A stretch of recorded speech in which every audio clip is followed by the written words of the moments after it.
this morning from going to kid camp mode to adult mode, and so we're going to try to do that this morning. But this morning is Father's Day, and I see a lot of dads out there this morning, and let me just say thank you, fathers. We appreciate you. We appreciate all the hard work you put in and all of the long hours you put in to provide for your families. You're a very important part of the family. And so, obviously, this morning my message is going to kind of center around fathers and Father's Day. But there's a couple of different things I wanted to do because it is Father's Day. I want to start off this morning with some jokes. You know, I think dads, they like jokes sometimes. And so, I come across this couple of jokes. One of them is this. It's a father of 5 children had won a toy at a raffle. And he called all of his kids together to ask which one should have the present. Who is the most obedient, he asked, who never talks back to mother, and who does everything mother says. And so all 5 small voices replied in unison, "Okay, Daddy, you get the toy." I think that's about right. Then a father was enjoying with his 5-year-old son at the beach, and suddenly the boy pointed out a dead bird, and he asked his father, "Dad, what happened to that chap?" The dad coolly replied, "Oh, this? He died and went to heaven." The little boy thought for a moment, then he said, "Oh my, did God throw him back down?" That kind of leads into the message, what I wanted to talk about this morning. Fathers, I want to kind of give us some advice here, starting out. You don't have to know everything. You don't have to know everything. I know that as a father, I sometimes feel that pressure, that I have to know everything. I'm now at the point in my life where I have a 9-year-old little boy who questions everything. I mean, everything. And it is inevitable that whenever he's at home, he'll pick up a little, like a Nerf basketball or whatever, and he'll start to dribble it, and he'll say, "Dad, is this a walk?" Or "Dad, is this okay to do with basketball?" And it is, I mean, is he in here?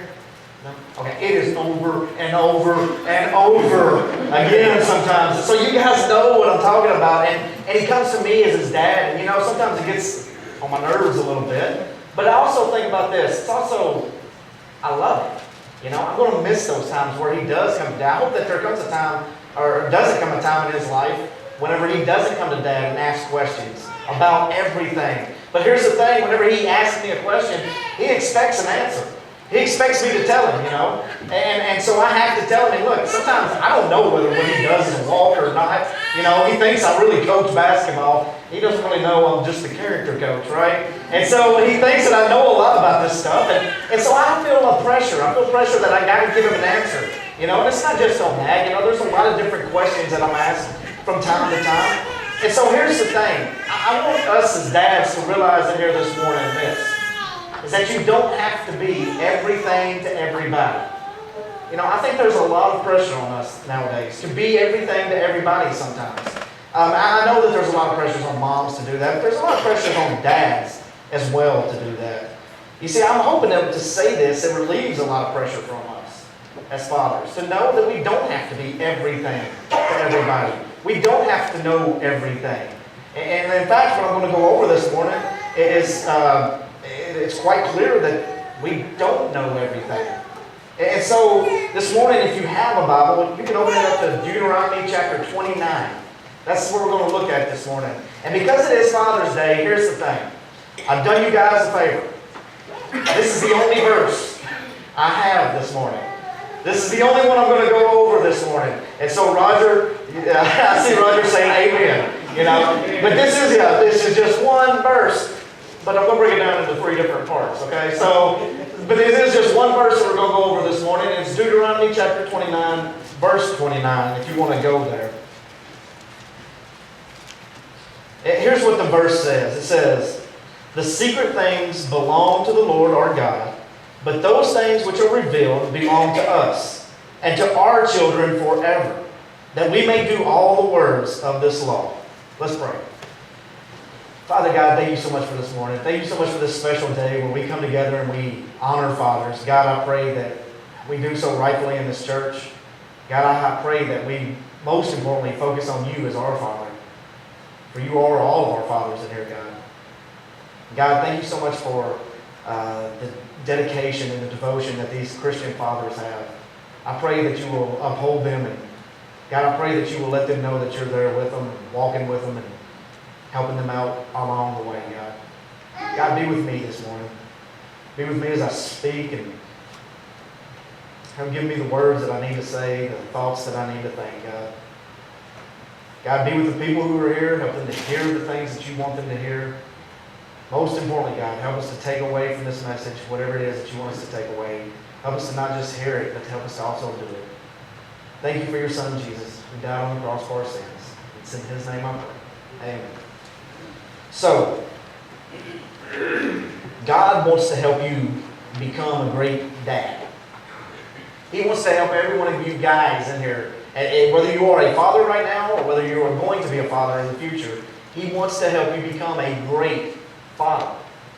And He's done this by giving us verses in the Bible. And one in particular verse is a verse like this. I want you to know that this verse is given by Moses. And this is while they're wandering around in the desert for 40 years, you know.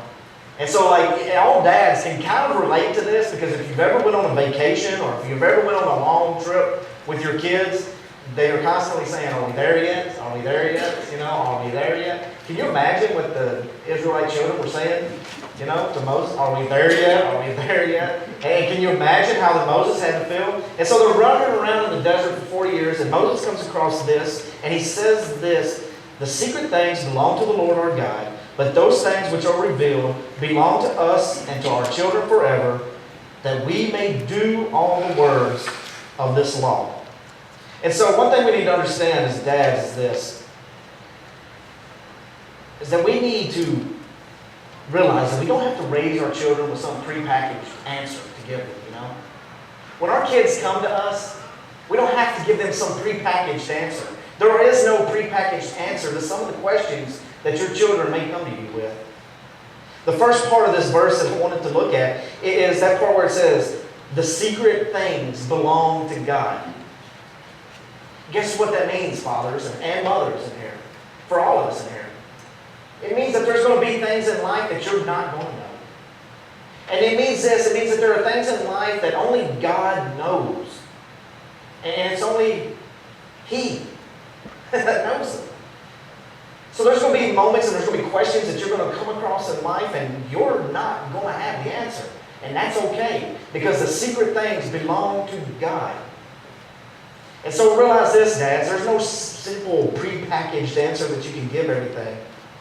You see, there's just some questions, dads, that you're going to get about God that you're not going to know the answer to. I don't know about you, but whenever I hear that, whenever I read that, it kind of relieves some burden off of me. I don't know if it's because it's my profession as a pastor, you know, or really I think it's because I'm a dad. To know that, you know what, if I get asked a question by my children about God, that it's okay to say, you know what, I don't know. I don't know. But I do take it on faith, and I know that God is big, and I know that He is so much bigger than me that He knows. And for whatever reason, He doesn't need me to know right now, and I accept that. And I accept that on faith. You see, dads, we don't have to know it all. So, there are some answers where we could say things like, you know what? He is who He is. God is who He is. You guys, some of you sports day guys in here, you may remember back a few years ago, there was a coach, and I believe he was coaching for Arizona Cardinals at the time, but it was Dennis Green. And they had built this big, huge lead on the Chicago Bears. And then the Bears come back on them and beat them. And so he had to go back to the press conference and answer some questions. And he was a little bit irritated about the questions because they were asking him questions, you know, things like, well, did you know that the Bears were going to do this? Or did you know they were going to do that? And he comes back with this answer, and he goes on a tirade, uses a few words that we don't need to use in church especially. But he comes back and he says this. He says something like, they were who we thought they were. You know? And that's exactly what God is. God is who I think He is. God is bigger than anything in the world. There's a lot of things in here that I can't tell you about God. Because it's the secret things that He has not revealed to me. And I'm okay with that. In fact, the more I think about it, the more that's the way I want it. Because here's the thing, I don't want to worship a God that I know everything about. Because if I was to worship a God that I know everything about, then that doesn't make him much of a God at all, does it? Amen. And so, men, realize there are some things about God that we're not going to know. And that takes a lot of pressure off. That takes a lot of pressure off. Here's the thing. The secret things belong to God. That takes tremendous amount of pressure off in your life. One of the most biblical things that you could say as a man is this: I don't know. That's biblical. It's biblical. It's okay to say, you know what, I don't know. I don't know. You know, I don't know if God can create a rock so big that He can lift it up, and He can't lift it up. You know, you get those theological questions, and everybody expects you to come back with this answer. But right here in Deuteronomy, Moses is telling me, you know what, there's just some things that are secret about God that you're not going to know. That's okay. Because that's how big God is. And that's how amazing He is. And that's how awesome He is. And so, I don't know is one of the most biblical things, dads, that you can tell your kids. Because here's what I've run into as a youth pastor especially.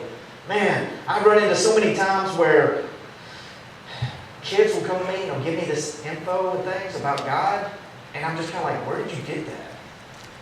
Well, that's what my dad said. Well, that's because your dad felt the pressure that he needed to tell you everything about God, that he acts like he knows everything about God. Here's the fact. You don't know everything about God. And it's okay to tell your kids that. It's okay to explain to your kids that.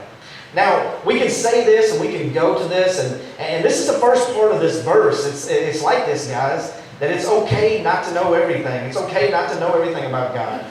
But then there's a second part to this verse. And the second part to this verse, it says, the things revealed belong to us and to our children forever. And so the second part to this verse is this, is that there's a thing about it that, what can you do? You know? What can you do? Now, you may not know everything, but here's the thing. There are some things that you can do here. Because it doesn't say that you don't know anything. It just says you may not know some of the things. And so there are some things that have been revealed to us. Now, how will I know that? How do we know that? Well, dads, it's very simple, you know. It's in this book right here, okay? And here's one of the problems with fathers today is we're not really getting in this book anymore. We're just not. We're depending on things like the pastor to tell us what it is, or we're depending on things like the internet to tell us, or we're depending on things like TV to tell us. And we're not really dependent on this book anymore. We're not really opening the pages of this book. There are too many Bibles that come in here sun-faded because they sit in the back window of a car all week until they come to church on Sunday. So dads, my conviction to you is this, is that there are some things that have been revealed to us, and there are some things that God expects us to know so that when our kids do come and ask us questions, we can tell them. We can give them answers. Now look, here's the thing, don't worry. It doesn't mean that you've got to have this thing just totally memorized, you know, but you need to know what's in here, and you need to know where it's at, where you can go find it. It's important to know this. And so, yes, there are some things in the world that are revealed or not revealed to us that we just don't know. But man, there's so much in here that is revealed to us that we do know, and that we can give the knowledge and hand it down to our children generation after generation. The problem I'm afraid with this book today is this, is that many fathers are now considering this book outdated and considering this book to be irrelevant now. And what's happening is we're not passing it down generation to generation anymore. So there are things, dads, that we can do. There are things that have been revealed to us. You see, there's this idea here that you know this stuff and that you pass it down to your kids. You know, this same book, Deuteronomy, it goes back and we go back to Deuteronomy chapter 6 where it talks about that. It talks about ingraining it into your children. Are we doing that? Dads? Are we convicted enough to where we're doing that daily? And look, here's the thing. We cannot do that unless we are ingraining it into ourselves. Well, Eric, that book is so hard to read sometimes. I agree. Man, I completely agree with you. There's some things in there that I don't understand. And it kind of goes back to that whole, you know what? God knows what He knows and I don't. But there's some things in there that are very clear. That are very, very clear to understand. One of the clearest things to understand is this. When we're talking about Moses, I'm talking about the law, the Ten Commandments even, the basics of that. Here's the thing. This week at camp, I had to teach 80 kids the Ten Commandments, And it was kind of, you realize they didn't really know them. Didn't really know them.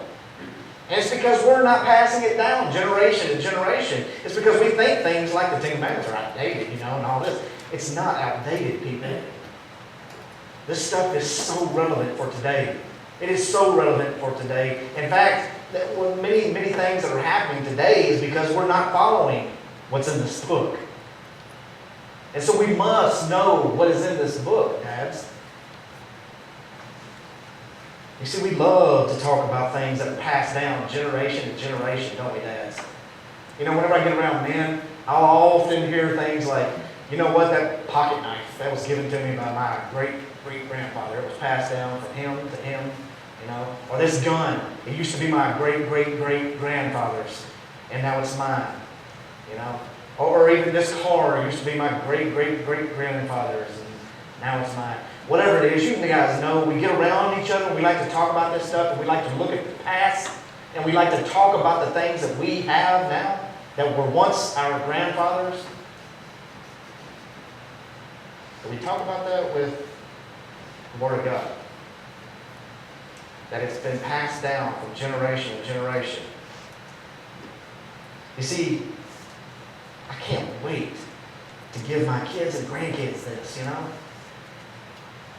Man, that's what I want to do. I want to live it out so that my kids and grandkids see it. I want to talk about it where it's just talked about in the household, Here's the thing. You don't necessarily have to sit down every night, though I encourage you, Sit down every night and open this up and read it and stuff. But man, here's the thing. You can go through the day, every single day, and just live it. And you can talk about it during the day. Because that's what it says to do in Deuteronomy 6. It says to talk about it when you walk about, whenever you get up in the morning. Just have it plastered all over your house. Live this, dads. Live it. There are some things in here that have been revealed to us that we need to know about. You see, the first idea, it kind of took the pressure off us dads, didn't it? It kind of took the pressure off whenever I said, hey, you don't have to know everything about God. Moses said, hey, you don't have to know everything because there's some things are secret. They belong to the Lord.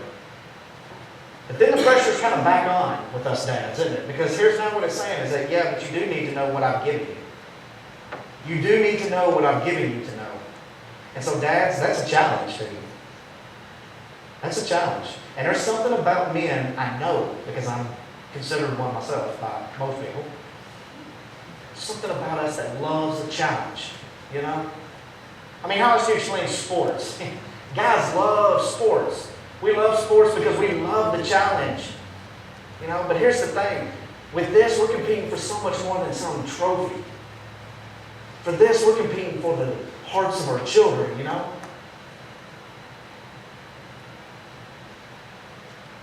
See, this challenge holds far more weight than winning some championship. This challenge is about life. This challenge is about eternity. Do you know this well enough to pass it down to your kids? Because dads, that's what we're supposed to do. We're not supposed to put it off on somebody else either. So that brings me to the third point of this verse. The last one of this verse says that we may follow all the words of this law. That we may follow all the words of this law. So this is what we must do. This is what we have to do, dads. This one right here is non-negotiable. Be authentic. Be authentic, dads. You see, we got kids growing up in a culture today, a culture that is not authentic. We got kids growing up in a culture today that is so confused about identity and everything else. And there is no more authenticity about anybody. With the culture we live in today, it's whoever does whatever, whenever. And it's up to them, you know. And so that's the culture we live in today. And so our kids are seeing this. And what our kids are seeing is a world full of people who are not authentic, who are not real, who want to be somebody else. Here's the thing. Dads, grow up so that your kids see an authentic man of God. A real man of God. Not just one that comes to church on Sundays, you know. That's what a lot of our kids are seeing now from godly fathers. They just see dads that get up in the morning because their wife makes them come to church on Sunday, you know. Kids need to see an authentic dad who is on fire for Christ. Because the culture where kids are growing up in, authenticity is out the window. It's gone. It's not even there anymore. You see, we live in a culture now where everything is questioned. And that's okay, you know. I encourage you, question things. Definitely question things. But see, one thing that's happening is this, is that those who are authentic in our culture are being looked down upon. Those who are authentic in our culture are being looked at as intolerant. You know, be authentic, dads. You see, in the culture we live in now, there is no absolute truth anymore. We live in something called this postmodern culture, where what's right for you is okay as long as it's just you, or what's right, and there is no absolute truth anymore. You know, there are some people who will say this, that what happened in Charleston, South Carolina this week, you know what, that was okay because that was that kid's choice. There are actually some people who will say that. And you can't tell me that was okay. You can't tell me that there's a truth, not an absolute truth there, that kid made a wrong decision. He absolutely did. But we're living in a culture now where our kids are so confused as to what is right and what is wrong. And it's because we haven't passed down from generation to generation the truth. And that's a big indictment on us as dads. Because you see, here's what I think is we as fathers have dropped the ball with this. Dads have dropped the ball with this. You see, culture teaches our kids nowadays that everything must be experienced, you know? In order to find out if you like it, then you need to experience it. That's not necessarily true, you know?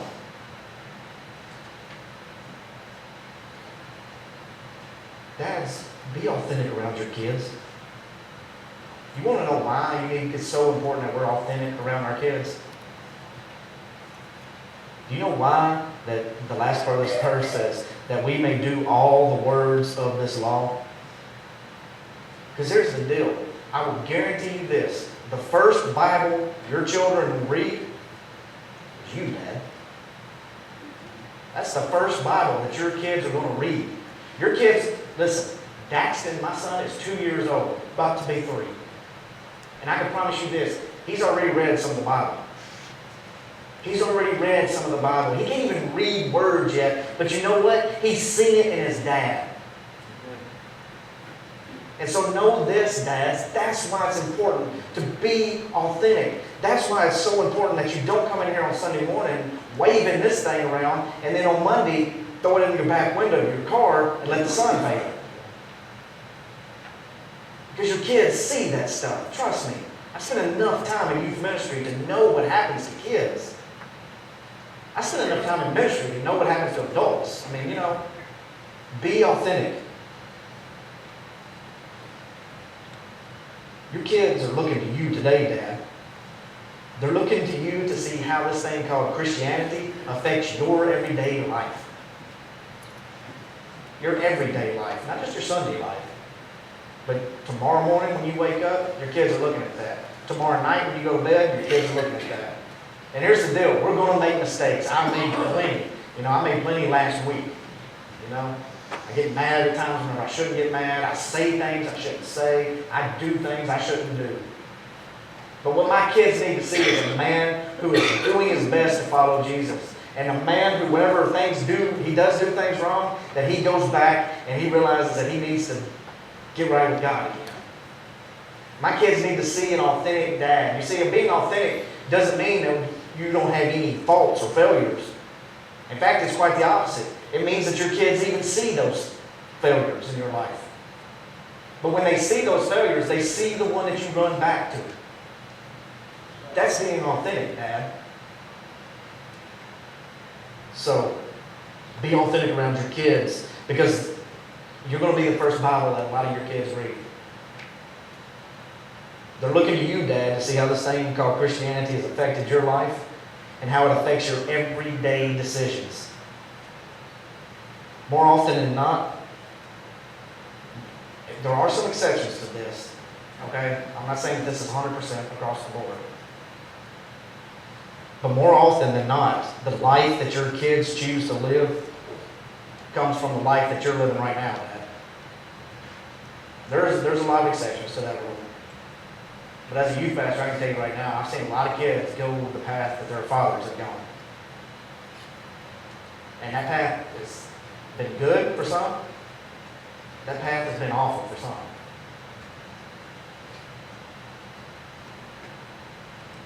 See, there's expectations to this thing called Christianity, and there's expectations to this thing called being a godly father. But here's the thing.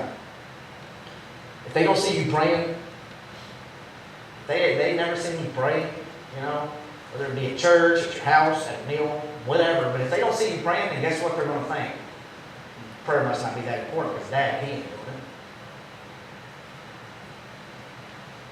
If they don't see you loving Mom, then you know what they're going to say? Must not be really that important because Dad, he's not doing that. If they don't see you mess up and ask for forgiveness, then they're going to say, you know what, it must not be that important, I can just mess up. See, your kids are looking at you, Dad. Your kids are looking at you. Here's the thing. They're going to turn one of two ways most of the time here. Kids will turn toward their father to look at the life he's lived, and they'll want to imitate that. Or they're going to turn toward the world and look at the life that it offers. Where it says, you know what, everything must be experienced before you can tell if you like it or not. And they're going to turn to the world one day and they're going to find their truth through that. So dads, I want to tell you something. You can do this, okay? Because here's the thing about being a dad or being a future dad or whatever. It's no accident. It is no accident that that child that you have fathered is yours. Look, I know that there are people who say, well, it was a mistake or whatever it is. I'm a firm believer in this. No birth of a child was ever a mistake, in God's eyes. God has given you that child. God has given you that child. It is yours. It is your responsibility, Dad. It is your challenge to raise that kid up in the ways of the Lord. There is no mistakes here. There are no mistakes walking the face of this earth because God has created man in His own image. And for us to say that there are a bunch of mistakes walking around, that's saying that God has made a bunch of mistakes. God does not make mistakes.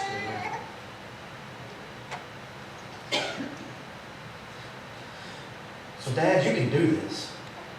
You can be a godly father. Here's the last thing I want you to know. And it's important to know as dads. Because here's the thing, dads, I get it because I'm one of you. We like to do things on our own, We don't like to ask for help. Ask any guy that's ever drove anywhere and got lost, right? Never ask for directions, men. You know that little owner's manual in the glove box of your car? You don't need that thing. Do you? You don't need that. We're men. We know. We kind of get that way with life a lot of times. Because we think that we can walk this thing on our own. And we think that, you know what, we'll come to church on Sunday and that's by ourselves and hey, I'm good. But here's the thing, guys, that I want us to realize in here. It's important that you have some great men around you. You know, one of the things for our basketball team this year, you know, Shane's always coming up with these sayings and things. And one of the things that we come up with this year, it talks about in Proverbs, iron sharpens iron. You know, that's our big theme for this year. I don't know, we got the bracelets, I got it down here somewhere. But it's iron sharpens iron. And what that means is this, is that men, we're here to make each other better, you know? We're here to make each other better. And guys, that applies to us within the church. We're men in here that need to make each other better. You see, fatherhood is not a job that you need to take on by yourself. This isn't something that you need to take on by yourself, man. You need to find somebody who's on the same godly path as you are and glean from them. Let them sharpen you. And you, in turn, sharpen them. We need men that will be in this church who will raise godly homes. That's the only way this church is going to continue to grow, and the only way that this church is going to continue to prosper in the future. There will be no Hazel Dell if the men in here do not start raising godly homes, you know? It'll die out. It'll die out one day. We need to know that there are men in here who mess up just like you do. But we also need to know that there are men in here who worship a tremendous and mighty God. That some things we don't know about. But there are some things that we know about. So, dads, let your kids grow up to see what a real man looks like. A real man. It's not anybody else's responsibility on this earth to raise your kids other than your own. It's not anybody on earth's responsibility to raise your kids in the Lord than your own. It's not my responsibility. I may be your preacher, but it's not my responsibility to raise your kids in the Lord. That falls on you. I've got my own 4 that I'm worried about right now.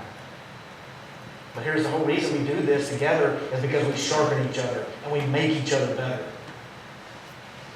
So men, I want you to know, Happy Father's Day. And I want you to know, you can do this. It's not too late and it's not too soon. You can do this. Be men of God. Get in His Word, study His Word. Be authentic with your children. Because if anybody can see anything that's not authentic, it's kids. You know? They see right through it. Trust me. Be real with your kids. Let them know you don't have all the answers about God. But also let them know that you worship a big and mighty God too. Let's pray. Father God, thank you for this morning. Thank you so much for your love. God, thank you so much for being so big that nobody in here can understand you. But God, also thank you for being gracious enough to where you have given us things that we can know about you, God. And we do know that you are a loving and merciful God who gives us grace every day. God, as men in here, help us to be able to sharpen each other biblically. Help us to be able to grow in you together, God. God, help us all in here as men to raise godly homes. Help us to be authentic men of Jesus for you. God, help us to show our kids what it looks like to be a man of God. Thank you so much for your Son, Jesus, who died on the cross. In His name I pray. Amen.